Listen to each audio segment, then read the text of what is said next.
बोलो श्री गोपाल लाल की जय, श्री गोपेंद्र लाल की जय, श्री जमनेश महाप्रभु की जय, लालजी महाराज की जय, यमुना महाराणी की जय, पंच भगवती की जय।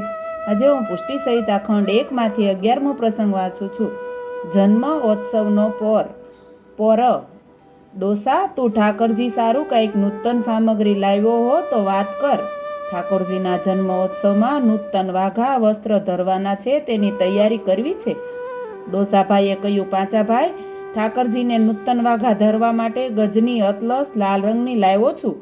જુઓ, આ વસ્ત્રનો સાસ છે, તમો કહો તે વાત મને કેમ ભૂલાય। તેમાંય ઠાકોરજી તો વારફેર યાદ રહ્યા કરે। અને સૂકા મેવા પણ લાવ્યો છું, અને આ જરીની સુંદર પાક પણ જયરામદાસ પાસેથી લાવ્યો છું। જુઓ, એની ભાવનાનું પ્રમાણ કેવી સુંદર બનાવી છે, તે જોતા જ મારું મન ઠરી ગયું અને મેં માગી લીધી। પાંચાભાઈ પાઘ જોઈને ઘણું અરખાણાને પછી બોલ્યા, ડોસા, આપણા ઠાકોરજી આપણી માથે બિરાજે છે, તેને કોઈની વસ્તુ માંગી લાવીને ધરાય નહીં, એમાં આપણો સમર્પણનો ધર્મ ન રહે, માટે ઈ વાત કેમ બને? ડોસાભાઈ કહે, પાંચાભાઈ, ઈ વાત તો મારા ધ્યાનમાં જ છે। પાઘ મને જરીની સુંદર લાગી અને મેં માગી અને તેને બીજી બનાવવા કીધું, અને પાછી લીધાના બદલામાં મેં તેને હિંગ અધકેરી તોડીને આપી છે, પછી તે કોઈનું માગ્યું ક્યાં રહ્યું? પાંચાભાઈ કહે, ભલું ભલું, તો ઠીક, તું ભૂલે એવો તો નથી, પણ આપણા ઠાકરનું સેવન આપણા માથે બિરાજે છે, તેથી કોઈનું કાંઈ લઈને ધરાય નહીં, તેથી કીધું, અને એવું ઠાકોરજી કાંઈ અંગીકાર કરે પણ નહીં। ઠાકરજીને કોઈનું માગીને કે દેવું કરીને કોઈ સામગ્રી ધરાય નહીં, દેવું ન દેવાય ત્યાં સુધી તેનું જ કહેવાય, માટે વૈષ્ણવ વ્યવહાર ચોખ્ખો રાખવા કીધું છે। ડોસા, લે હવે પ્રસાદ લેવાનું ટાણું થયું છે, વાતળિયું ખૂટે તેમ નથી, પછી ભગવદ્ વાર્તાએ બેસીએ તારે બધી વાત કરજે। ધનબાઈને પણ પાછું ઘરકામ હોય તે તેમાંથી પરવારે, પછી ભગવદ્ વાર્તા થાય। ઠાકોરજીના જન્મોત્સવની આડા 8 જમણ રહ્યા છે, અને ગામમાંથી વૈષ્ણવ પણ આવશે। ગામમાં વૈષ્ણવને કેણ મોકલવું છે, જેથી મંગલ વધામણા ગાવા આવે। તે રાતે સોરઠિયો વણી અંદરજી આવે ત્યારે સંભાળજે, તેની સાથે વૈષ્ણવને તેડાવ્યાનું કેણ મોકલવું છે। જન્મોત્સવ આડા 15 જમણ પહેલાથી વધામણા બોલવા જોઈએ, જેથી જન્મોત્સવનો પર્વ વાધે। ઘરમાંથી ધનબાઈ બોલી, હાલો હવે ટાણું થયું છે, આજે તો ડોસા પાંચા ભાભા ઘણું રળિયામણા લાગે છે ને કાંઈ ટાણાની પણ ખબર રહેતી નથી। રોજ તમારા આવવાની રાહ ચાતકની પેઠે જોવે અને સાંજ ઢળી જાય ને પછી ડેલ્લેથી પાછા વળે અને કહે, આજ ડોસો આવ્યો નહીં, એમ કહી ઢીલા થઈ જાય। તમ ઉપર વાલપનો કોઈ પાર નથી પાર। તમો ગયા પછી ઘડીએ પોરે સંભારે, પ્રસાદ લેવા ટાણે સંભારે, વાત વિચારે પડે નહીં, અને પછી પોથી ખોલીને બેસે ને મને 1-2 પ્રસંગ સંભળાવે અને તમને સંભારે। આવો સ્નેહભાવ તમ ઉપર પાંચા ભાભાનો છે। પછી રાતે ભેળા બેસીને વાતળિયું કરતા કરતા પ્રસાદ લીધા, બીડી લીધી અને ધનબાઈ પણ પરવારીને આવી। પછી ભગવદ્ વાર્તાએ બેઠા। ગામના વૈષ્ણવ પણ નિમાધારી આવ્યા અને પાંચાભાઈએ પોથી ખોલીને 2 પ્રસંગ ઠાકોરજીની લીલાના અને 2 પ્રસંગ ભગવદી ચરિત્રના વાંચ્યા।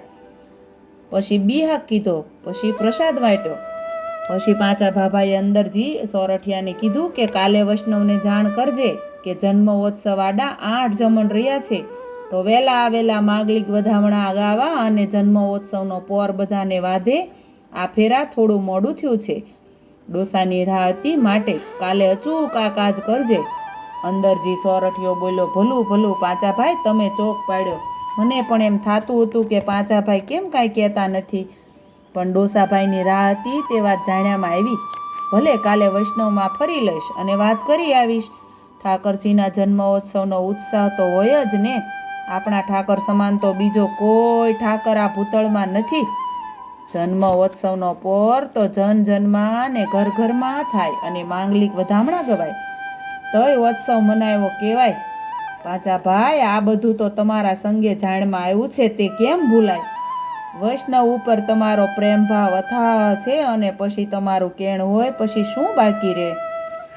પાંચાભાઈ બોલ્યા, અંદરજી, વૈષ્ણવને નોતરા સિવાય કેમ પધારે?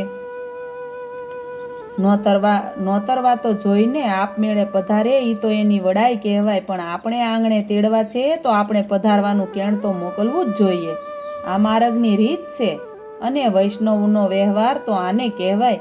વૈષ્ણવના વ્યવહારને અને માર્ગની રીતને જે નથી સમજતા તેને સમજાવવા જોઈએ. ઈ વૈષ્ણવનો ખરો ધર્મ છે.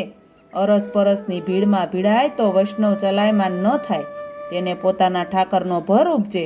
આ માર્ગ તો ઝીણામાં ઝીણે થઈને રહેવાનો છે. મહાન ભગવદીઓનું પણ આ જ વાયક છે. અંદરજી સોરઠિયો બોલ્યો, પાંચા ભાઈ, તમારી વાણી તો જેમ અગ્નિમાં ઘી પડે અને અગ્નિનું જોર વધે તેમ અમારા ભાવમાં તમારી વાણી સાંભળીને ઘણું જોમ આવી જાય છે. ભગવદીની વાણી તો અમૃત કરતા યદકીરી કીધી છે, કારણ કે તેમાં ભગવદ રસ ભરેલો છે. ભલે કાલે વૈષ્ણવમાં ફરી લઈશ. લ્યો હવે જય શ્રી ગોપાલ કરીને અંદરજી ઘર ભણી ગયો.